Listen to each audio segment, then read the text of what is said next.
ওয়ালাকাদ উহিয়া ইলাইকা ওয়া ইলাল্লাযীনা মিন ক্বাবলিকা লাইন আশরাকতা লায়াহবাতান্না আমালুকা ওয়া লা তাকুনান্না মিনাল খাসিরিন। চতুর্থ নম্বরে আপনার ঈমান, আপনার আমল নষ্ট হওয়ার কারণ কি? কারণ হলো শিরিক দ্বারা আপনার আমল নষ্ট হবে। কিসের দ্বারা? কিসের দ্বারা? কুফর হলো ওই জিনিস যা একেবারে আল্লাহকে অস্বীকার করে। আল্লাহকে কি করে? কুফর আর শিরিকের পার্থক্যটাকে বুঝাচ্ছি। কুফর হলো ওই জিনিস আল্লাহ বলতে কিছু নাই, এগুলো এমনি এমনি হয়েছে। কথা ঠিক না? আল্লাহর কোন নিয়ামতকে অস্বীকার করাটা এটা হলো কুফরের সমতুল্য। এটা কি? কোন নিয়ামতকে অস্বীকার করাটা কুফরের সমতুল্য। এখন শিরকটা কি? যারা শিরক করে তারা কুফর করে না, কি করে তাহলে?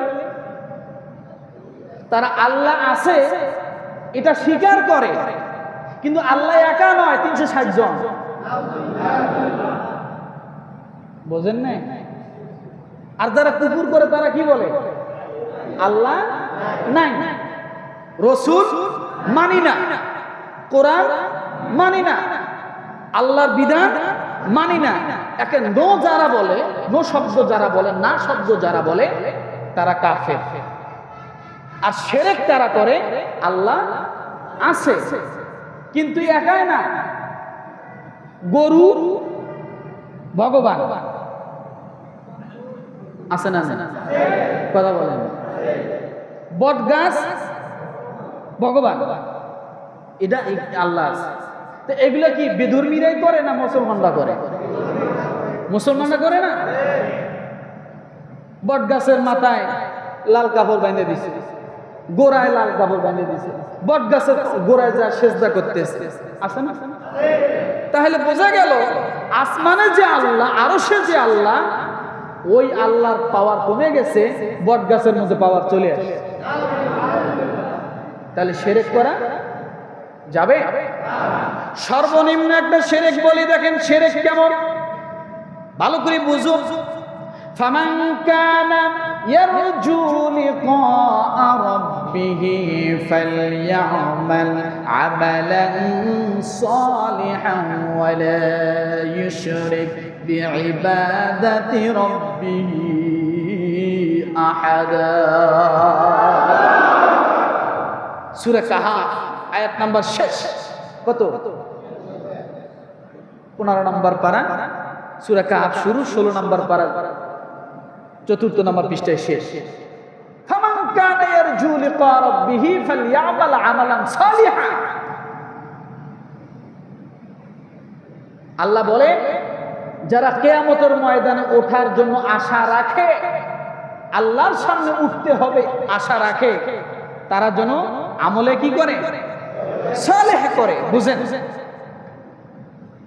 ওয়ালা ইউশরিক বিইবাদাতি রাব্বিহি আহাদা, তোমরা ইবাদতের মধ্যে কাউকে শরীক। এখন কেমনে করে?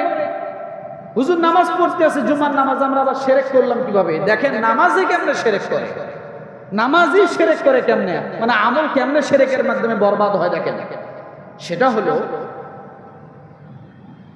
আপনি তাহাজ্জুদে দাঁড়াইছেন, তাহাজ্জুদের নামাজ পড়েন, অন্ধকারে কেউ দেখে না, কিন্তু আপনি যে তাহাজ্জুদ গুজার কেউ জানেও না। কথা ঠিক না? 2-4 দিন পরে শয়তান আপনাকে ধাক্কাইতেছে, তুই যে এত কষ্ট করে ওঠো, এত কষ্ট করে উজু করো, তাহাজ্জুদ নামাজ পড়ো, কেউ তো দেখে না, তোমার তো সবাই বেনামাজি মনে করে। তা কি করবো? তুমি কালকের থেকে যখন উঠবা, টিউবওয়েলের মধ্যে যায় জোরে জোরে শব্দ করবা, এরপরে উজুর সময় জোরে জোরে বিসমিল্লাহ করবা, এরপর উজু করে আসার পর দরজায় জোরে শব্দ করবা, আশপাশের লোক যেন, পাশে প্রতিবেশীর লোক যেন ঘুম থেকে ওঠে। এরপরে তুমি যখন নামাজে দাঁড়াবা, নামাজ তো জোরে জোরে আল্লাহু আকবার কবা, যদি তাও মানুষ না শোনে, হাত তুলে যখন দোয়া করবা জোরে জোরে কাঁদবা, যাতে মানুষ শোনে। কারণ আমি যে তাহাজ্জুদ করি, রাত্রে উঠি যে আমি কান্দি, এটা তো কেউ জানে না। তাহলে মানুষ যদি আমার তাহাজ্জুদের বিষয়টা না জানলো, তাহলে তো পরের দিন কেউ আমাকে বলবে না যে লোকটা আমলদার, লোকটা তাহাজ্জুদ করে, একদিনও তাহাজ্জুদ মিস দেয় না, এই কথা তো কেউ বলবে না। কথা ঠিক কিনা?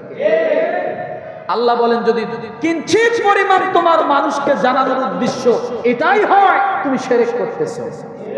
তাহাজ্জুদ পড়তেছো ঠিক, কিন্তু তাহাজ্জুদ নয়, এটা শিরক হচ্ছে। কি হচ্ছে? কি হচ্ছে? শিরক হচ্ছে। ঈদের সময় এরকম দেখা যায় 10 টাকার নোট, নতুন নতুন নোট নিয়ে আমরা রেডি থাকি। মানুষ জিজ্ঞাসা করে, ভাই এত 10 টাকার নোট কি? আরে মানুষ আসবে না, 10 টাকা করে সবাইকে দিতে, কাউকে তো ফেরত দিতে পারি না, সবাইকে টাকা দিতে হবে। এখন আপনি 5,000 টাকার এতগুলো বান্ডিল করে রাখছেন, মানুষ দেখে ভাবতেছে আপনি না জানি কত দানবীর। কথা ঠিক না? আল্লাহ বলে এ দান তোমার শিরকের দান। আমি দেখি এটাই তোমার যথেষ্ট না, মানুষকেও দেখা লাগবে, তুমি এইটাই ভাবতেছো। মানুষ দেখে কি করবে তোমার দান?